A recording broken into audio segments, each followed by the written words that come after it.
And we're back. You're listening to the Talkin' Boxing with Billy C. Show. Glad you could join us. Don't forget about our website, www.billycboxing.com, for all the news and information you're looking for in the world of boxing.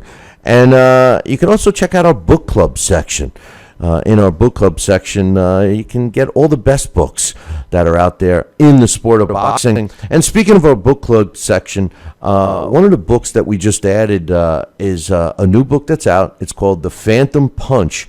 And it's a full story behind that controversial fight that has become known as the Phantom Punch. And joining us right now is the author of that book, Rob Sneddon. Rob, how you doing today?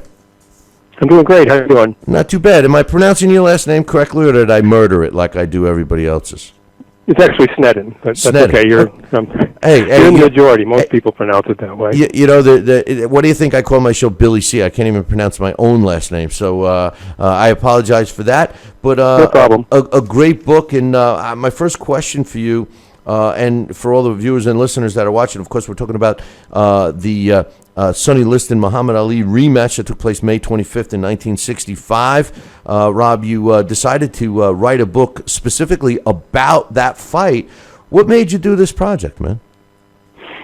Well, like a lot of people, I was an Ali fan growing up. That was in the 70s. And I was in 6th grade when he had his first fight with Frazier. So I had missed what had happened in the 60s. And of course, back then, before the internet and YouTube and all that, there was no real way to find anything out about what had happened in the past without really digging in to look for it. And I just always kind of wondered how a world heavyweight championship fight ended up in Lewiston, Maine. And so I looked into that about 10 years ago for an article for a magazine in Maine called Down East. And I was just fascinated by all the backstory that went into that fight. And when they asked me a few years later if they thought I could turn it into a book, I said, yeah, I think I could. There's definitely enough material there. So that's how it started. I know what it takes to do a book and the amount of time and research that goes along with it. My next question to you is, what did you find during your research? What did you find that you feel personally was the most fascinating point of the data that you uncovered to do this book? It's a tough one because so much of it was fascinating to me. But I guess the main point I came away with was how much it was sort of a perfect storm that came together that day in Lewiston, or that night in Lewiston. And how if even one little thing had been different, that whole fight might have been different. But just there was all this negativity leading up to the fight, and the press didn't like Liston, and they didn't like Ali.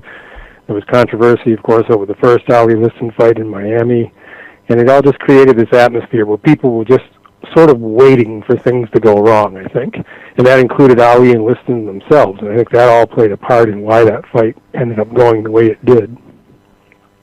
Well, you said you had some reasons, and obviously I don't want to, give away too much, so people, I want them to buy the book. But, ironically enough, I have a slight connection to this fight, and believe it or not, that particular venue that fight took place in, the next promoted fight I did in the early 2000s. They call it the Multiplex Center now.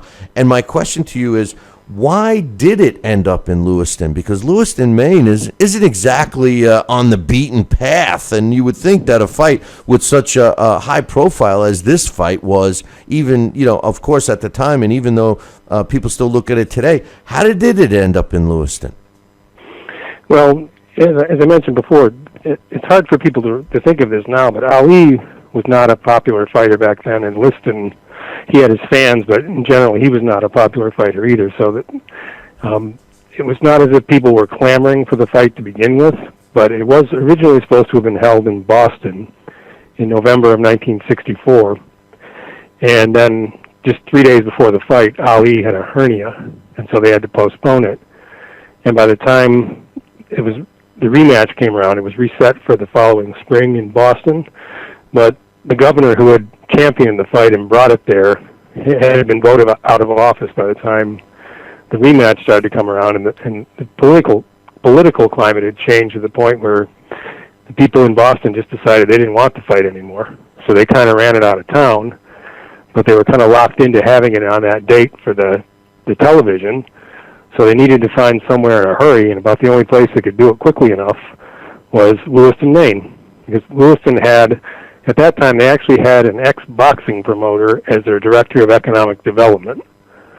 So he was the one who was able to say he had the connections in Boston from his time in boxing, and he had the political connections in Maine, so he said, hey, we can handle it, just bring it up here. And so almost overnight it went from being in the Boston Garden to being in a little hockey rink up in Maine.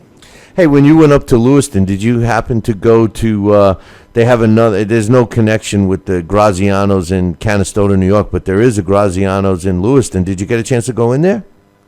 I did not go there. I talked to some people who had some connection with that, but I didn't actually go there. By the time I would go up to Lewiston, I usually had a whole little set of interviews scheduled, and by the time I got through them, I never did make it to that place. I tell you what, it's just FYI.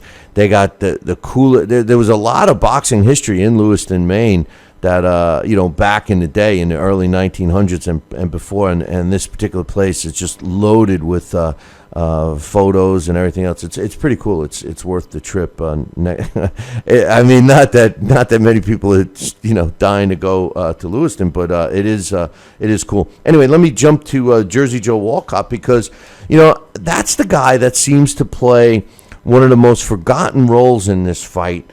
And to tell you the truth, it's almost like that could be argued that was the most important role. What's your thoughts on the Jersey Joe Walcott role? And I mean, I thought he clearly lost control of the fight and how it ended and all that stuff. Yeah. Excuse me. Yeah, that's what I'm talking about when I say look at all the little things that kind of were connected. And the Maine Boxing Commission kind of deferred to the two fight camps on who the referee was going to be. And the two camps, the Ali camp and the Liston camp, they were the ones who came together and they agreed to have Jersey Joe be the referee. And the thinking was that they couldn't just use some guy from Maine, because that would seem kind of rinky-dink and it wouldn't have credibility. So the ironic thing was they brought in Jersey Joe with the idea that that would give the fight some credibility, having a former heavyweight champion himself be the referee. But he clearly did lose control of the fight. I mean, once Liston went down, honestly, I don't think Jersey Joe even saw the punch. I mean, a lot of people didn't see it, but I think that included Jersey Joe. And so you could see Ali standing over Liston, telling him to get up, because Ali wasn't even sure that it was a legitimate punch at that point, although he backtracked later and said that he did think it was legitimate. But so he was standing over Liston, and Jersey Joe was trying to get him to a neutral corner, and he never picked up the count. And so it just turned into what looked exactly like what you see in professional wrestling, where the heel is distracting the referee, and it just looked like a farce to a lot of people. And that's what really, I think, pushed it over the edge and made people really angry about it. When he let them continue, and then it was waved off because the count obviously had reached 10, whose decision was it to say, no, this fight is over? Because that was really confusing at the end of that fight. Yeah, it was supposed to be Jersey Joe's decision, but the timekeeper was a man named Francis. He was doing the count on the ring. He was just hammering the ring to do the count, waiting for Jersey Joe to pick it up. And when Jersey Joe didn't pick it up, he turned to Nat Fleischer, who was with Ring Magazine. He was 77 years old at that time, and so he finally yelled to Jersey Joe to come over, and he told him he's out. He's been counted out. And so that's what made Jersey Joe go running back, waving his arms, and step between Ali and Liston after they had squared off again, and he just kind of raised Ali's arm and declared him the winner. He never did. There was no count. There was no official knockdown scored, and the time of the fight was wrong. Every detail from that point on was just screwed up. It's funny because the way the rules state is that when the fighter gets knocked down, the referee is supposed to get control of the fight, make sure the other fighter goes to his neutral corner, look to the timekeeper to pick up the count, then continue. But then from that point on, it's in the referee's hands to make the count. Right. If, like you're saying in a wrestling move, the villain, if he comes over again and he's got to stop his count, that count gets paused, and then he picks it up again. It's someone else isn't counting for him, so that was pretty crazy, no doubt. When you watch the tape of the fight, I don't think, as I said, I think Jersey Joe missed the punch. I think he thought Liston just fell. I think he just thinks Liston lost his balance, because when he's chasing Ali for about the first 10 or 12 seconds, he never even looks at Liston. It's just Ali, and then when Liston kind of rolled back and his arms went over his head, Jersey Joe almost tripped over him. And it's not until that point that he actually turned and looked at the timekeeper. And I think that's when it kind of dawned on Jersey Joe that maybe I missed something here. So that's why I think he was looking for someone to bail him out, because I think he knew he had missed it. So when Nat Fleischer stepped in and said, he's out, I think Jersey Joe was happy to just have somebody else make the call for him by then. Sonny Liston was one of my favorite fighters, and now I got to ask you. I know you're the expert on this fight. Obviously, no one has covered as much of this particular fight than you have, and I'm sure you watched the fight a gazillion times and watched the punch, and we've all seen the proof that the punch existed and all of that. But at the end of the day, in my opinion, and maybe I'm being a little biased because I was such a big Sonny, or still am, actually. I love Sonny Liston's fights. I still don't think that the punch had as much power to do what it did. What's your thoughts on the actual punch itself? I mean, was it legit, do you think? I mean, do you think that we will find out the legitimacy of that whole Liston Ali thing someday in the future? I mean, what's your thoughts on the whole thing? I don't think we'll ever know any more than we do now. But one thing, I had many of the same doubts that you did. And so one of the things I did was I sent a clip of the fight to an orthopedic surgeon who specializes in concussions. And I said, based on your knowledge of concussions, does this look like a legitimate knockout punch to you or not? And he looked at it and he said either Liston was a very good actor or that was a legitimate punch. He thought, based on his knowledge of concussions, that it could have been a knockout punch. And I don't know. I think it was enough to knock him down, especially because of the way he lost his balance. But I don't know that it was enough to actually knock him out. I think he was mentally beaten by then anyway, and I just don't think he was necessarily in any hurry to get up. It's funny because the first fight, the mental part of it, I would say 100% that, he was mentally beaten in that first fight. And there was so much riding on this second fight to right the ship, I'm saying for Sonny Liston. And then there was all the other factors that were always thrown around connections, people telling him that he had to stay down, he was going to get shot, all these things. Did any of that, do you think, played into it, or do you think that the case was that Sonny Liston went into that ring trying to win the fight?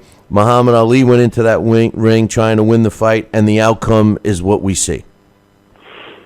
I think Liston may have intended to win the fight when he walked in, but I also think he was just, as I said, I don't think he was really into it mentally by then. Just all the disruptions, the postponement from the hernia from the previous fall, and then when they had to move at the last minute from Boston up to Maine. Liston moved his camp up to Maine a week before Ali did. So he was disrupted. He was out of his element. I think he was just out of sorts. And then, of course, there were all the rumors of violence that, Malcolm X had been assassinated a couple of months earlier, and people thought that they might try to retaliate by shooting Ali because he was affiliated with Malcolm X's enemy at that point. And then some people thought that maybe Liston was threatened, that he better take a dive. As you said, there were all these little subplots. And I think that did kind of get into Sonny Liston's head a little bit. And maybe when he went down, by then he just thought, you know what, I can't keep up with this guy anyway. I'm down here now. I got tagged, and maybe I should just, get out of here and cut my losses. Finally, when you look at these two fighters, and where their careers went after this fight. Despite the success that Muhammad Ali, then known as Cassius Clay, had in the Olympics, and then obviously winning the title from Sonny Liston, who was looked upon as being virtually unbeatable at the time, and then to go on and have their corresponding careers like they did after this fight. How much of an impact do you think the result of this fight had on these guys? One going skyrocketing up and the other one, fizzling out. Well, it obviously had a tremendous impact on Sonny Liston's career. I mean, he did fight again, more times than you might think. Right. And his career finally ended. His last bout was in 1970 against Chuck Wepner. But he was never really a contender again after that. And Ali, he did go on a tremendous upswing eventually, but it took a while. He had the whole controversy over he refused induction into the armed forces, and then the government tried to have him jailed over that, and he was stripped of his title, and it was a long court fight before he actually was able to resume his career again. He did fight a couple more times in the 60s after the Liston fight, but he then had to go basically into exile for a few years, and it wasn't until the 70s that he really reemerged, and by then, because the public opinion on the Vietnam War had kind of changed, there was less negativity involved with Ali for refusing induction on religious grounds by that point, and so he was able to be accepted, and then his career really did take off from there in the 70s.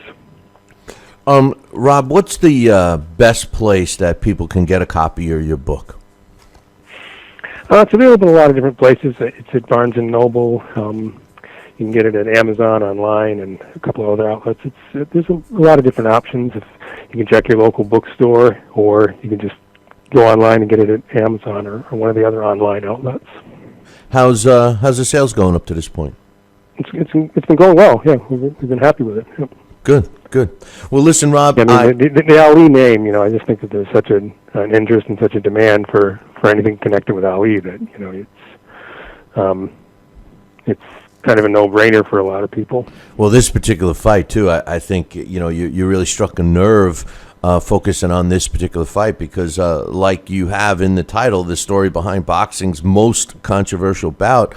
I think that's 100% true. It's clearly the most, or if not the most, definitely in the top three. So I agree with your choice of title, and I hope that everything goes well. And I appreciate you taking some time with us today and giving us a heads up on the book, man. I appreciate you having me on. This is a really fascinating topic, and believe me, there is just way, way more to that fight than meets the eye. Well, I tell you what, maybe sometime in the near future you could come back on, and maybe we could touch on some things that we missed this time. I'd be happy to do that. All right, my man. Listen, you have a great holiday season, and we'll look forward to the next time you're on the show.